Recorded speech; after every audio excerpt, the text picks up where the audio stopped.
John considers annuities a ticking tax time bomb, and he used to sell these things.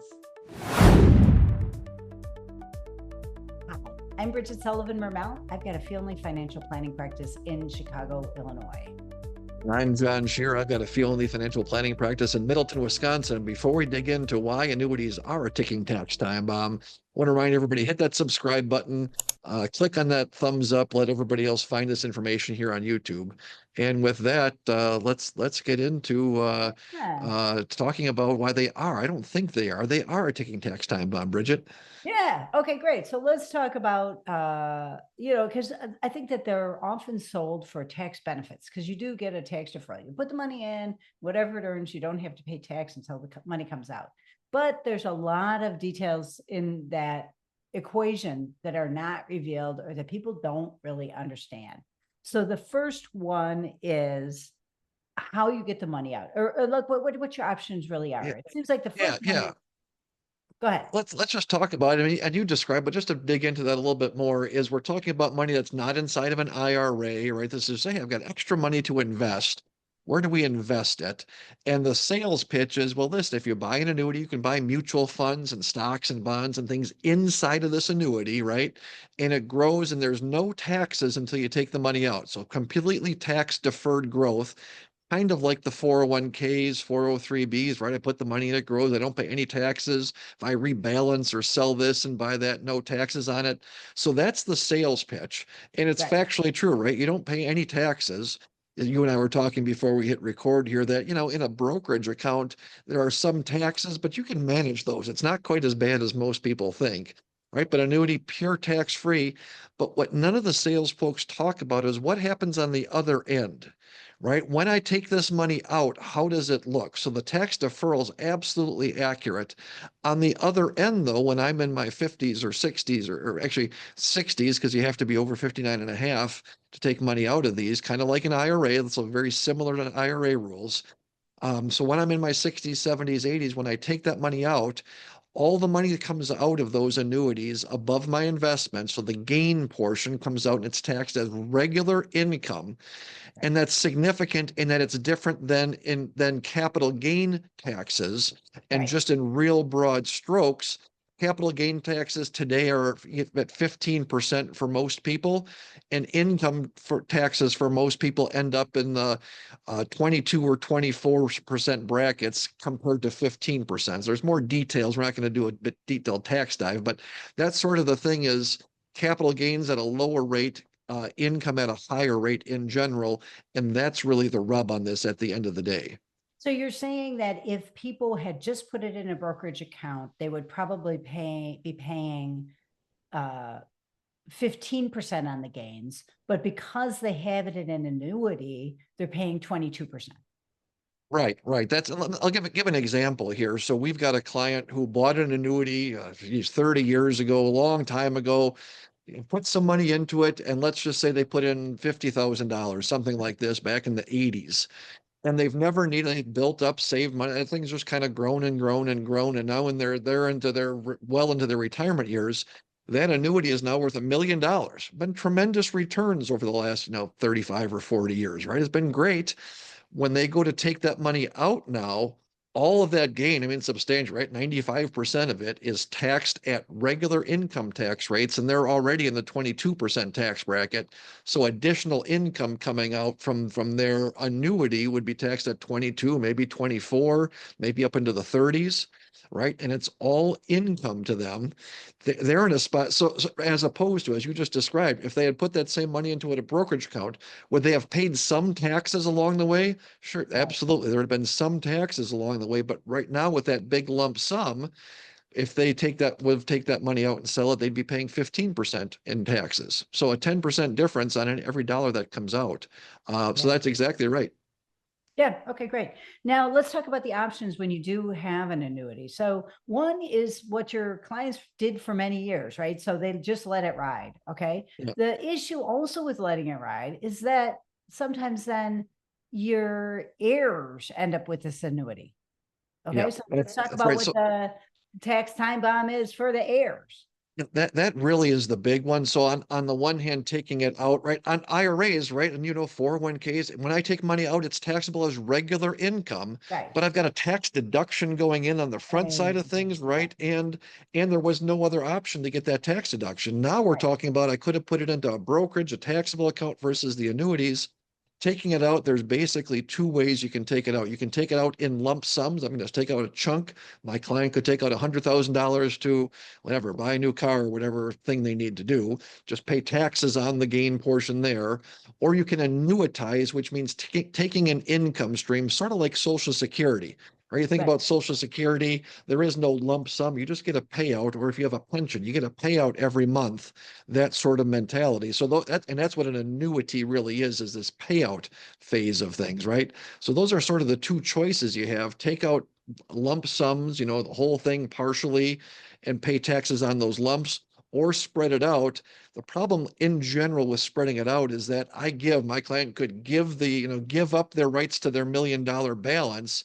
And in exchange, they're going to get a payout, $8,000 a month or $6,000 or some math that goes into it. All right, I'll exchange that lump sum for $5,000 a month in income for the rest of my life, but I don't Okay, have that lump sum anymore. What okay, happens when I want to take a trip around the world? What happens if I find out I got some kind of crazy cancer, or now I want to, what happens when I don't use all that money? I want to leave it behind to the kids. So it's yeah, not wrong to annuitize, but just most people, at least the people that we're working with, they go, that's not as appealing of a choice. I've already got Social Security coming in. I don't need that guaranteed income.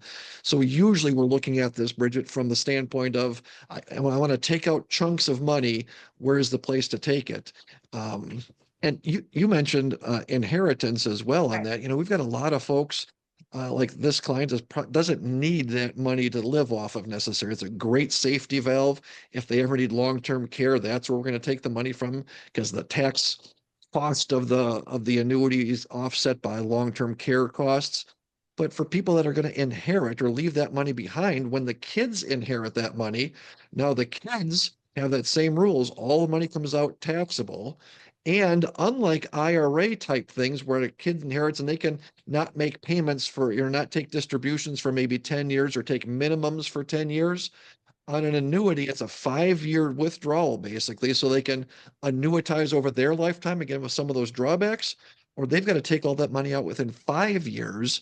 And again, when somebody's working, I was talking to a friend of mine recently who his dad passed away. He had like 10 or 12 annuities that he inherited from different companies. He's in his right, peak earning years, right? And he's going to take all this money out within 5 years and pay it at his tax rate, right? right. So that's where this time bomb idea comes in, is it's all income, and there's really restrictive rules as to how you can get that money out. Cool. Um, so one other thing I want to talk about, because this is one of my pet peeves, is that we were talking about the difference between having it in an IRA or 401k and just having an annuity. And now there's a new option, which is what I consider the worst of both worlds, which is having an annuity in a 401k or in an IRA. So do you want to talk about that? And another thing we haven't talked about again is just the cost of these is not efficient. So it costs a lot less to not have an annuity than it does to have an annuity. Although they're not going to really tell you how much it's going to cost. It might take a lot of head scratching for them to figure this out for some reason. What do you Right. There's a lot of complications with it. And in general, when I think it's Occam's razor, like when faced with two choices, usually the simplest one is the best, right? That sort of thought process. So that clearly makes sense. You alluded to having an annuity inside of an IRA, and there are some reasons for it, but those reasons are really the very minority, like 95, 98%. Like it doesn't make any sense to have those things in there. There's no reason to have the extra costs of an annuity inside of an IRA. I think one of the things that maybe comes to mind as you think about this, especially from a tax standpoint, is you go, listen, well, yeah, annuities, they don't have awesome distribution taxes, right? Most people don't think about it till it's too late. But same thing with 401k or IRA. Why do you care about this? So are you saying we shouldn't invest in 401k? So here's one of the key differences is that with things like IRAs, as you get older, right? If you're over 70 and a half, you can do qualified charitable distributions, right? Right. We've got whole episodes on that. So if I go, listen, I want to give this money to charity, I've got a choice as far as how I can do this with an IRA on a very tax efficient basis. Right. Some of that IRA money might never be taxed. I Right. can take some of that IRA money when I've got lower tax years in the early years of retirement. I can convert it into Roth. We just had somebody who was retired and they were in a pretty high tax bracket. In the early years of retirement, they're in 10 or 12%. I got a friend of mine who just got laid off from their job, which isn't awesome, but now they're in a low tax bracket. Geez, let's convert some of that IRA money over to Roth. We saved 30 cents on the dollar going in and we're paying 10 cents on the dollar going out, right? We avoided 20% taxes Right. forever on that. Annuities, none of those options. There is no QCD or, to give distributions to charity. There is no conversion on some tax effective basis. And moreover, when like my buddy that just inherited these is like, geez, I give a lot, he gives a lot of money to charity. I don't need this money. How can I get these to charity? You can't even gift these things to charity, Bridget, and take a tax deduction for it, right? If he just says, listen, I don't want the money, let's support, United Way or my church or whatever. Not an option. He's got to take it out and pay taxes on that, raise his adjusted gross income, right? And yes, he can give the net money to charity, but it causes all kinds of other problems. So there's no, even for somebody that says, oh, geez, I don't really need this. Let's have this be part of our do good budget. You can't do it like you could an inherited, even when you inherit an IRA, if my client had inherited, or my buddy had inherited IRAs from his dad, he can do the QCD thing once he's over 70, right? There's limitations, right? But he's got an option. The annuities, there really is no option. And I've worked very hard. We get a couple of clients with some of these annuities. The one big one, all right, what do we do with this? How do we avoid? Can we do some charitable giving and get income back? All the options, basically the answer is what you got to do is pay taxes and all that gain. So that's really where that time bomb thing comes in, no matter how you slice it. All right. So with that, it's a great time to wrap it up. Hi, I'm Bridget Sullivan Mermel. I've got a fee only financial planning practice in Chicago, Illinois. And I'm John Shear. I've got a fee only financial planning practice in Middleton, Wisconsin. If you have annuities and would like some advice on how to avoid this ticking tax time bomb or work with them, both Bridget and I are taking on new clients. We'd love to talk to you. But we're also both members of the Alliance of Comprehensive Planners, a group of fee only tax focused advisors across the country. And if you want to find an advisor in your area, you can check out acplanners.org. And don't forget to subscribe.